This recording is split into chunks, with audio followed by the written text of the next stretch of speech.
Yes, my friends, we are counting down the hours until we face the Steelers on Sunday, and things are heated behind the scenes. We need to talk about Patrick Queen. But first, make sure you've already hit the like button if you've been a Baltimore Ravens fan for over 20 years. If possible, write something like this: "My heart is purple and black. Go Ravens." Patrick Queen's departure from the Baltimore Ravens and move to the Pittsburgh Steelers has added a layer of intensity to an already heated rivalry. Queen, who spent 4 seasons with the Ravens after being drafted in the first round of 2020, has been open about his feelings on how things ended with the team, and he hasn't shied away from addressing the emotional weight of facing them as a Steeler. This week's game isn't just another matchup, it's personal. In a recent interview with the media, Queen reflected on his exit from Baltimore, sharing how he felt blindsided by the Ravens' decision not to offer him a new contract as he approached free agency. The Ravens' general manager, Eric DeCosta, publicly expressed a desire to keep Queen, yet the lack of a formal offer painted a different picture for the linebacker. Queen shared his disappointment, saying that DeCosta's words didn't align with the team's actions. It's clear that Queen had wanted to remain a Raven,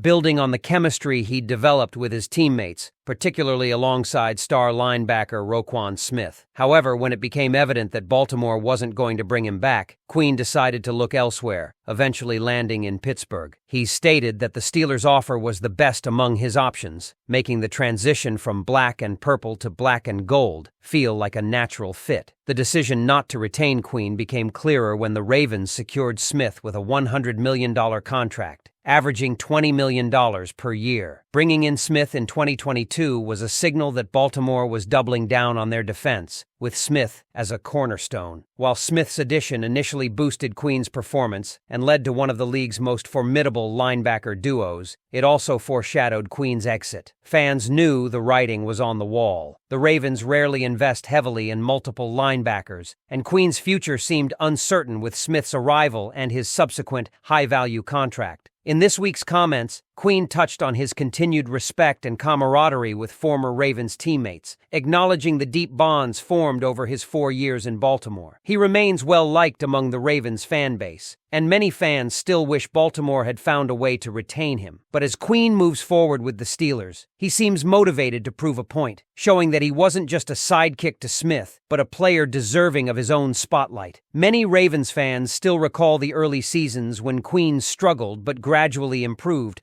culminating in an impressive partnership with Smith. Their chemistry and teamwork created a dynamic force on the field, which left fans wondering why Baltimore didn't prioritize keeping both linebackers. With Queen in Pittsburgh, this Sunday's game will be a proving ground. Queen is expected to play with a chip on his shoulder, knowing he'll be facing the team that once declared they valued him, yet ultimately moved on. The Ravens' decision to release Queen without so much as a conversation with DeCosta or head coach John Harbaugh during his departure left Queen feeling hurt. His last moments in the Ravens' locker room were filled with an unresolved sense of goodbye, with no closure from the organization. Queen's defensive play has already impacted the Steelers, making him a valuable addition as Pittsburgh aims to keep pace with the Ravens in a tight division race.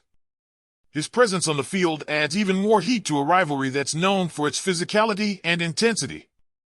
Queen has been vocal about wanting to make a statement in this game, a sentiment Ravens fans can respect, even if they'll be on the opposite side of his tackles and sacks. Baltimore knows what Queen brings to the table. His desire to prove Baltimore wrong is likely to bring out his best performance, making him a key factor to watch as he lines up against his former team. For the Ravens, the decision to part ways with Queen was strategic, aligning with their overall roster goals and financial limitations. However, it's clear that both fans and players have mixed feelings about the move, especially given how well Queen had developed alongside Smith. As the Ravens focus on making another playoff run, they'll be relying heavily on Smith to fill the gap that Queen's departure created. Meanwhile, Steelers fans are embracing Queen's arrival, hoping his experience and determination will give Pittsburgh an edge in their pursuit of a playoff spot. It's Steelers week, and former Raven and current Pittsburgh Steeler Deshawn Elliott isn't holding back on his thoughts about Baltimore. In a recent episode of Marlon Humphrey and Jack Settleman's Punchline podcast, Elliott took aim at his former team, calling out players, Ravens management, and even challenging some of Baltimore's recent performances. But perhaps the most surprising twist? His mix of respect and rivalry, particularly when it comes to Lamar Jackson. Elliott didn't mince words, though he made sure to start by giving Jackson his due credit, calling him a player he respects deeply. But when it came to the rest of the Ravens, he had plenty of criticism to share. Elliott didn't hold back on expressing his belief that the Ravens got lucky in their recent matchup against the Bengals. He implied Baltimore should have lost that game, and his critique didn't stop there. Switching gears, Elliott took a shot at his former Dolphins teammates, saying the Miami squad was soft when he played there, a jab that certainly caught listeners' attention. For Elliott, his comments about Miami seemed almost as harsh as his critiques of Baltimore. One of the juiciest moments in the podcast came when Elliott brought up Patrick Queen. Elliott hinted that Queen has been ducking the media this week, knowing he would face questions about his transition to the Steelers. Elliott suggested that Queen is intentionally avoiding the spotlight, despite portraying himself as someone who loves being the villain and enjoys the trash talk. Yet, when the moment came to back up those words, Elliott implied Queen was less than eager. Ravens fans will remember Queen's fiery offseason comments when he initially joined the Steelers, claiming he was ready to embrace his new role against his former team. But according to Elliott, Queen might be feeling the pressure of being in the spotlight with Steelers-Ravens week finally here. Things took an interesting turn when Marlon Humphrey joked about Elliott being a traitor for joining the Steelers, a jab Elliott took in stride.